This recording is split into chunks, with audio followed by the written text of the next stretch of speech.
बिस्मिल्लाहिर्रहमानिर्रहीम। अस्सलामुअलैकुम dear students.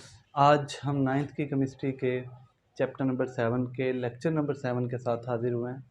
आज का हमारा टॉपिक है गैल्वानिक सेल। हम बेसिकली केमिकल सेल के बारे में डिस्कशन कर रहे हैं। लास्ट टाइम हमने इलेक्ट्रोलाइटिक सेल के बारे में पढ़ा था। इलेक्ट्रोलाइटिक सेल जो हैं जिनमें नॉन स्पॉन्टेनियस केमिकल रिएक्शन होता है। हमने पढ़ा था इलेक्ट्रोकेमिकल सेल की दो टाइप्स हैं। इलेक्ट्रोकेमिकल सेल की दो एग्जांपल हैं, इलेक्ट्रोलाइटिक और गैल्वानिक सेल। इलेक्ट्रोलाइटिक में नॉन स्पॉन्टेनियस केमिकल रिएक्शन होते हैं। आज हम पढ़ रहे हैं गैल्वानिक सेल। गैल्वानिक सेल ऐसा केमिकल सेल है, इलेक्ट्रोकेमिकल सेल है। इलेक्ट्रो मीन यानी इलेक्ट्रिसिटी इसमें यूज़ होगी। ऐसा इलेक्ट्रोकेमिकल सेल जिसमें स्पॉन्टेनियस केमिकल रिएक्शन होते हैं। ठीक है, स्पॉन्टेनियस और नॉन स्पॉन्टेनियस के बारे में हमने डिस्कशन की थी कि स्पॉन्टेनियस रिएक्शन ऐसे होते हैं जो खुद ब खुद होते हैं, जिसको किसी एक्सटर्नल एजेंट, किसी बैरूनी वास्ते की ज़रूरत नहीं पड़ती, उनको स्पॉन्टेनियस केमिकल रिएक्शन यानी इस केमिकल सेल में हम बैटरी यूज़ नहीं करेंगे। ठीक है, अच्छा, electrochemical cell in which spontaneous chemical reaction take place is called galvanic cell. ये गैल्वानिक सेल की डेफिनेशन है। ऐसा इलेक्ट्रोकेमिकल सेल जिसमें स्पॉन्टेनियस केमिकल रिएक्शन होते हैं और केमिकल रिएक्शन के ज़रिए से बिजली पैदा होती है। ठीक है, और इसको हम क्या कहते हैं, गैल्वानिक सेल। ज़रा कंस्ट्रक्शन की तरफ चलते हैं। इसकी कंस्ट्रक्शन जो है वो इलेक्ट्रोलाइटिक सेल से थोड़ी सी डिफरेंस है। कैसे? टू हाफ सेल, इसमें हम एक कंप्लीट सेल नहीं यूज़ कर रहे बल्कि टू हाफ सेल यूज़ कर रहे हैं, left half cell and right half cell. Each half cell connected with salt bridge. हम इन दोनों हाफ सेल को साल्ट ब्रिज के साथ कनेक्ट कर देंगे। साल्ट ब्रिज क्या है इसके बारे में डिस्कशन करते हैं अभी हम इसकी कंस्ट्रक्शन पढ़ रहे हैं। उसके बाद वो कह रहा है कि each electrode is dipped in 1 molar solution of its own salt. वो कह रहा है कि दो इलेक्ट्रोड जैसे पहले हमने यूज़ किए थे, लेफ्ट हाफ सेल में भी इलेक्ट्रोड है, राइट हाफ सेल में भी इलेक्ट्रोड है। हर हाफ सेल को हमने किस में डिप करना है, 1 molar solution of its own salt. ठीक है, यानी 1 मोलर सोल्यूशन हमने लेना है। इसमें लेफ्ट हाफ सेल में भी राइट हाफ सेल में भी कौन सा मोलर सोल्यूशन होगा जो हम मेटल यूज़ कर रहे हैं उसी का।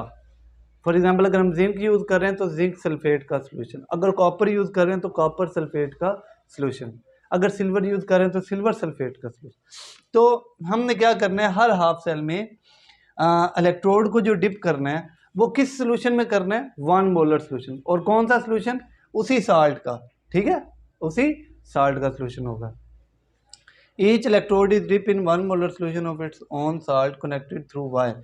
अब हमने इसको भी डिप कर दिया, इसको भी डिप कर दिया इलेक्ट्रोलाइटिक सोल्यूशन में। ये इलेक्ट्रोलाइटिक सोल्यूशन है, इसमें भी इलेक्ट्रोलाइटिक सोल्यूशन। ये साल्ट ब्रिज है, इसको हमने एक्सटर्नल वायर के ज़रिए कनेक्ट कर दिया और यहाँ पे हमने एक वोल्ट मीटर लगा दिया। ठीक है, वोल्ट मीटर भी हम इसमें यूज़ करेंगे जी। वोल्ट मीटर का क्या काम है, ये हमें बताएगा कि इसके अंदर कितना करंट जो है वो फ्लो कर रहा है। तो वोल्ट मीटर जो है वो इसीलिए हम इसके अंदर यूज़ करेंगे क्योंकि इसमें बैटरी नहीं यूज़ कर रहे, स्पॉन्टेनियस रिएक्शन हो रहे हैं, केमिकल रिएक्शन के ज़रिए बिजली पैदा हो रही है। Left half cell consist of zinc electrode. Left half cell जो है वो जिंक इलेक्ट्रोड का बना होगा and dipped in the 1 molar solution of zinc sulphate.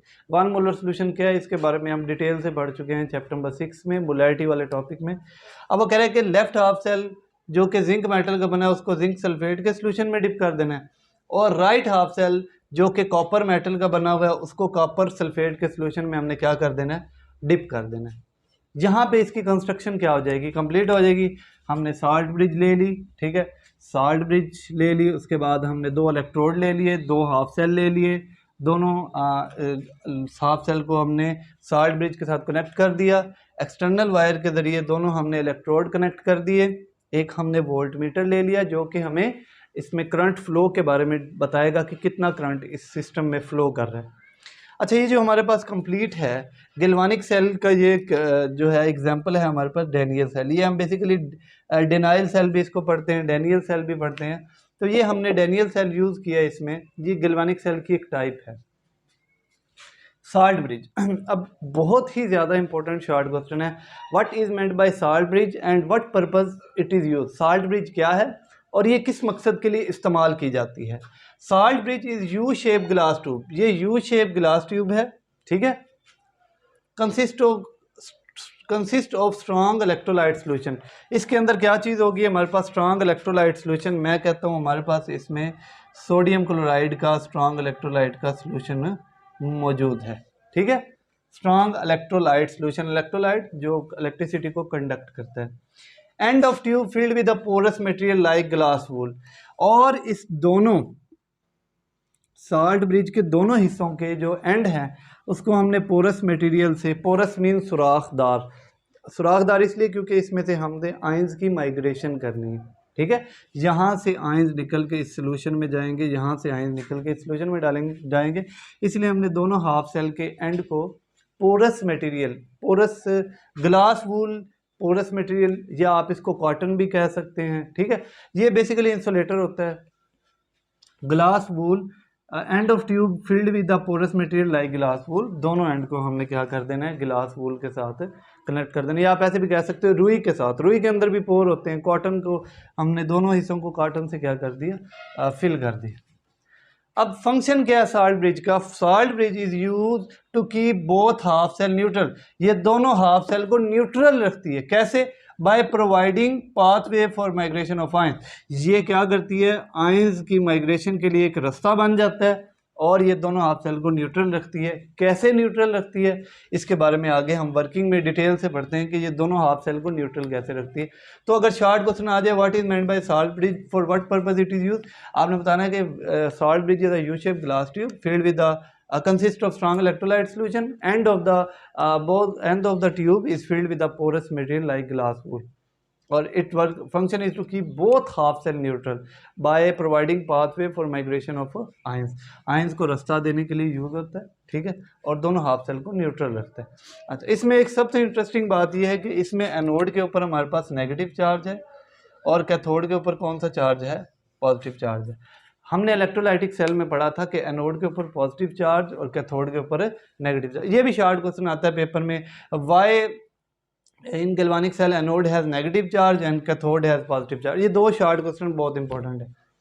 अच्छा, इसकी वर्किंग में हमें ये सारी चीज़ों की समझ आ जाएगी कि ये क्या, क्यों ऐसा हो रहा है, इसमें साल्ट ब्रिज क्यों यूज़ कर रहे हैं, एनोड पे क्यों नेगेटिव चार्ज। वर्किंग में देखें, हमारे पास जिंक जो है उसमें भी सलाहियत है इलेक्ट्रॉन लूज करने की। कॉपर जो है, कॉपर भी बेसिकली इलेक्ट्रॉन को लूज ही करता है, इलेक्ट्रो पॉजिटिव हैं दोनों। लेकिन जिंक मेटल के अंदर इलेक्ट्रॉन को लूज करने की टेंडेंसी यानी सलाहियत कॉपर की निस्बत ज़्यादा है। इसीलिए जिंक जो है वो रेडिली, जल्दी से इलेक्ट्रॉन क्या कर देगा, लूज कर देगा। अब यहाँ पे देखें, ये जिंक मेटल है, ये सारे जिंक के एटम हैं इसके ऊपर। अब जिंक क्या करेगा, दो इलेक्ट्रॉन लूज कर देगा। ये दो इलेक्ट्रॉन जो हैं ये इस एक्सटर्नल वायर के ज़रिए जाएंगे, कहाँ जा रहे हैं, ये कैथोड की तरफ जा रहे हैं। दो इलेक्ट्रॉन लूज हुए एक्सटर्नल वायर के जरिए, कहाँ जा रहे हैं, कैथोड की तरफ। इसका मतलब है एनोड पे क्या हो रही है, ऑक्सीडेशन हो रही है। एनोड पे क्या हो रही है, ऑक्सीडेशन, क्योंकि यहाँ पे इलेक्ट्रॉन लूज हो रहे हैं। जहाँ पे इलेक्ट्रॉन लूज हो वहाँ पे क्या होती है, ऑक्सीडेशन। हमने पढ़ा है loss of electron is called oxidation. यहाँ से इलेक्ट्रॉन लूज हो रहे हैं, यहाँ पे ऑक्सीडेशन हो रही है। जिंक अपने इलेक्ट्रॉन लूज कर रहे हैं, वो इलेक्ट्रॉन एक्सटर्नल वायर के जरिए कैथोड की सरफेस पे जा रहे हैं। अब जिंक जब अपने इलेक्ट्रॉन लूज कर रहा है, एक जिंक का एटम जब इलेक्ट्रॉन लूज करेगा दो इलेक्ट्रॉन, तो वो क्या बन जाएगा, जिंक आयन में कन्वर्ट हो जाएगा।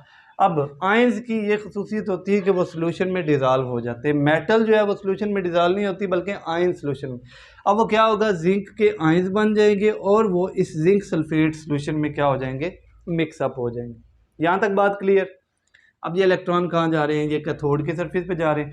यहाँ पे मौजूद होंगे कॉपर सल्फेट में कॉपर आयंस। ठीक है, कॉपर सल्फेट है, इसमें कॉपर के आयंस भी हैं हमारे पास और हमारे पास सल्फेट के आयंस भी हैं। ठीक है, इसी तरह यहाँ पे हमारे पास जिंक के आयन भी हैं और हमारे पास सल्फेट के आयंस भी हैं। तो ये क्या होगा, जहाँ पे कॉपर आयंस जो हैं, इन दो इलेक्ट्रॉन को, ये जो एक्सटर्नल वायर के जरिए आ रहे हैं, इन दो इलेक्ट्रॉन को क्या कर लेंगे, गेन कर लेंगे। दो इलेक्ट्रॉन को गेन करके ये क्या करेंगे, क्योंकि पॉजिटिव चार्ज है ना, पॉजिटिव चार्ज का मतलब डेफिशिएंसी ऑफ इलेक्ट्रॉन, +2 चार्ज है, इसका मतलब दो इलेक्ट्रॉन की कमी। वो दो इलेक्ट्रॉन गेन करके कॉपर मेटल में कन्वर्ट हो जाएगा और कॉपर मेटल जो है ये इस इलेक्ट्रोड के ऊपर क्या हो जाएगी, डिपॉजिट हो जाएगी, जमा होना शुरू हो जाएगी। अब ये प्रोसेस जो है ये चलता रहता है। यहाँ से इलेक्ट्रॉन लूज हो रहे हैं, एक्सटर्नल वायर के जरिए जा रहे हैं। अब जब ये एक्सटर्नल वायर के जरिए जाएंगे तो यहाँ पे जो वोल्ट मीटर है उसके अंदर नीडल लगी होती है। अब वो जब नीडल डिफ्लेक्ट करेगी तो यहाँ पे क्या होगा, यहाँ पे इलेक्ट्रिसिटी प्रोड्यूस होगी। हमें वोल्ट मीटर से पता लगेगा कि कितनी इलेक्ट्रिसिटी, क्योंकि इलेक्ट्रिसिटी बेसिकली क्या है, flow of electron. Electron flow कर रहे हैं वायर में। हम यहाँ पे बल्ब भी लगा के चेक कर सकते हैं, बल्ब जो है वो ग्लो करने लग जाएगा, इसका मतलब है इसमें से इलेक्ट्रॉन क्या कर रहे हैं, पास कर रहे हैं। ठीक है, तो इसमें केमिकल रिएक्शन के जरिए इलेक्ट्रिसिटी प्रोड्यूस होगी। अब बात ये आती है कि सॉल्ट ब्रिज क्यों यूज़ हो रही है और एनोड पे नेगेटिव चार्ज क्यों है। अच्छा, अब एनोड पे क्यों नेगेटिव चार्ज है, क्योंकि यहाँ से इलेक्ट्रॉन निकल रहे हैं, इस साइड पे इलेक्ट्रॉन की कंसंट्रेशन ज़्यादा हो जाएगी, इस साइड पे इलेक्ट्रॉन की कंसंट्रेशन कम है, मिकदार यहाँ इलेक्ट्रॉन की ज़्यादा है, इसीलिए एनोड पे नेगेटिव चार्ज है। ठीक है, यहाँ पे इलेक्ट्रॉन की मिकदार कम है क्योंकि इलेक्ट्रॉन गेन होके यहाँ पे कॉपर एटम में कन्वर्ट हो जाएंगे, तो क्योंकि यहाँ से इलेक्ट्रॉन निकल रहे हैं, इलेक्ट्रॉन की यहाँ पे कंसंट्रेशन ज़्यादा है, इसीलिए एनोड पे नेगेटिव चार्ज है, कैथोड पे पॉजिटिव चार्ज। तो आपने क्या बताना है कि एनोड पे ऑक्सीडेशन हो रही है, लॉस ऑफ इलेक्ट्रॉन हो रहे हैं, इलेक्ट्रॉन की कंसंट्रेशन यहाँ पे ज़्यादा है, मैक्सिमम है, तो इसीलिए एनोड पे नेगेटिव चार्ज है और कैथोड पे पॉजिटिव चार्ज। ये बात क्लियर होगी। अब सॉल्ट ब्रिज क्यों यूज़ हो रही है, अब यहाँ पे देखें, बड़ी यहाँ पे इंटरेस्टिंग चीज़ है। वो इंटरेस्टिंग चीज़ क्या चीज़ है, यहाँ पे देखें आप। पहले मैं इस हाफ सेल को देखता हूँ। जिंक मेटल जो है वो जिंक आयन में कन्वर्ट हुआ इलेक्ट्रॉन निकलने के बाद।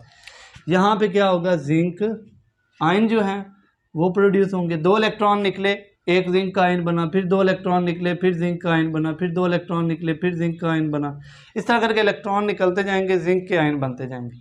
सल्फेट आयन तो वही होंगे जो सोल्यूशन में पहले से मौजूद है।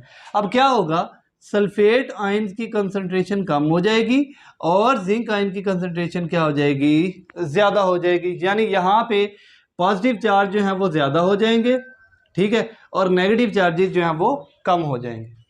अब ज़रा इस हाफ सेल को देखें। कॉपर आयन क्या करेगा, सोल्यूशन में से निकलेगा, ये 2 इलेक्ट्रॉन को गेन करेगा, कॉपर मेटल में कन्वर्ट होगा, कॉपर मेटल इसके ऊपर डिपॉजिट हो जाएगी।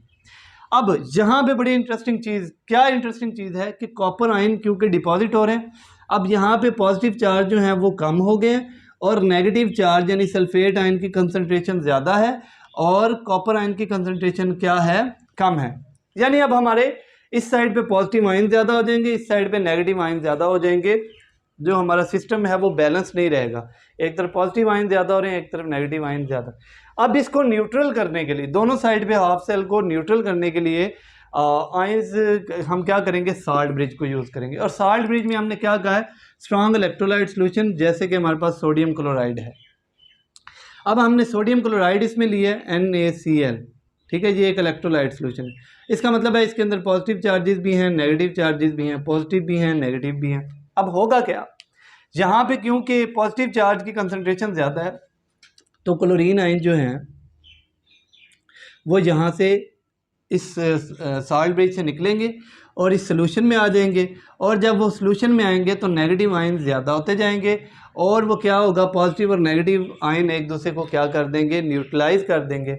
अब इसमें पॉजिटिव और नेगेटिव आयन की कंसंट्रेशन क्या हो जाएगी, इक्वल हो जाएगी। इसी तरह से ये सोडियम क्लोराइड में जो सोडियम आयन है, सोडियम आयन वो इस सॉल्ट ब्रिज में इस साइड से सोल्यूशन में जाएंगे, क्योंकि यहाँ पे नेगेटिव आयन की कंसंट्रेशन ज़्यादा है तो सोडियम आयन यहाँ पे आके क्या कर देंगे, सल्फेट आयन को न्यूट्रल कर देंगे। अब पॉजिटिव और नेगेटिव आयन की कंसंट्रेशन दोनों तरफ बराबर हो जाएगी और हमारी सॉल्ट ब्रिज क्या, ये हमारा हाफ सेल क्या हो जाएंगे, न्यूट्रल हो जाएंगे और ये हमारी इलेक्ट्रिसिटी इसके अंदर से जनरेट होती रहेगी, प्रोसेस चलता रहेगा। अब देखते हैं इसमें केमिकल रिएक्शन कौन से हो रहे हैं।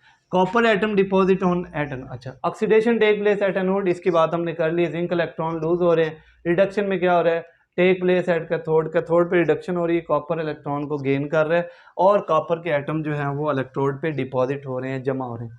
हाफ सेल को देखते हैं। हमारे पास एनोड पे क्या है, जिंक मेटल 2 इलेक्ट्रॉन लूज कर रहे हैं, वो 2 इलेक्ट्रॉन एक्सटर्नल वायर के जरिए कैथोड की सरफेस पे आ रहे हैं, ठीक है।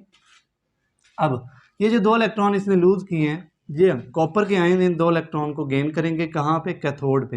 Half cell reaction at cathode, half cell reaction at cathode, और कैथोड पे हमेशा क्या होगी, रिडक्शन, यानी gain of electron is called reduction.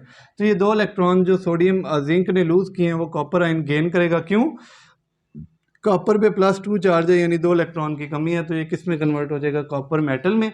अच्छा, अब यहाँ पे कॉपर मेटल डिपॉजिट होने लग जाएगी और ओवरऑल रिएक्शन जो है वो क्या होगा, जिंक और कॉपर आयन जो है ये जिंक आयन और कॉपर मेटल में कन्वर्ट हो जाएंगे। ये ओवरऑल रिएक्शन है इसका। और ये वाला जो प्रिंसिपल है गैल्वानिक सेल वाला, ये कहाँ पे यूज़ होता है? This kind of cell is use in the automobiles batteries. जो हमारी गाड़ियों की बैटरियाँ हैं, जो बड़ी बड़ी बैटरियाँ जिसमें सल्फ्यूरिक एसिड जो तेज़ाब इस्तेमाल करते हैं, उसके बाद टॉयज़ में जो बैटरियाँ छोटी छोटी यूज़ होती हैं, उसके बाद रनिंग कैलकुलेटर में जो हमारे पास सेल वगैरह या बैटरियाँ यूज़ होती हैं, इन सब चीज़ों में जो हमारे पास बैटरियाँ या सेल यूज़ होते हैं, उसमें ये गैल्वानिक सेल वाला प्रिंसिपल यूज़ होता है। लॉन्ग क्वेश्चन भी इंपॉर्टेंट है, इसमें वर्किंग पूछ सकता है, लॉन्ग क्वेश्चन में गैल्वानिक सेल की कंस्ट्रक्शन पूछ सकता है। उसके अलावा वो साल्ट ब्रिज के बारे में पूछ सकता है कि what is made by salt bridge, for what purpose it is used. तो ये इसका आंसर लिखा हुआ है और ये बहुत ही आसान तरीके से मैंने आपको समझाया है कि ये न्यूट्रल कैसे होता है। उसके बाद वो आपसे पूछ सकता है why anode has negative charge and cathode has positive charge in galvanic cell, या वो ये कह सकता है कि एनोड पे क्या होता है, जिंक गैल्वानिक सेल में एनोड पे कौन सा रिएक्शन हो रहा है, कैथोड पे कौन सा रिएक्शन हो रहा है। तो ये सारे क्वेश्चन शॉर्ट क्वेश्चन एज आ पेपर में पूछे जा सकते हैं। होप सो आपको लेक्चर आज का समझ में आया होगा। मज़ीद वीडियोस देखने के लिए चैनल को सब्सक्राइब करें, लाइक करें, शेयर करें। जज़ाकल्लाह, अल्लाह हाफ़िज़।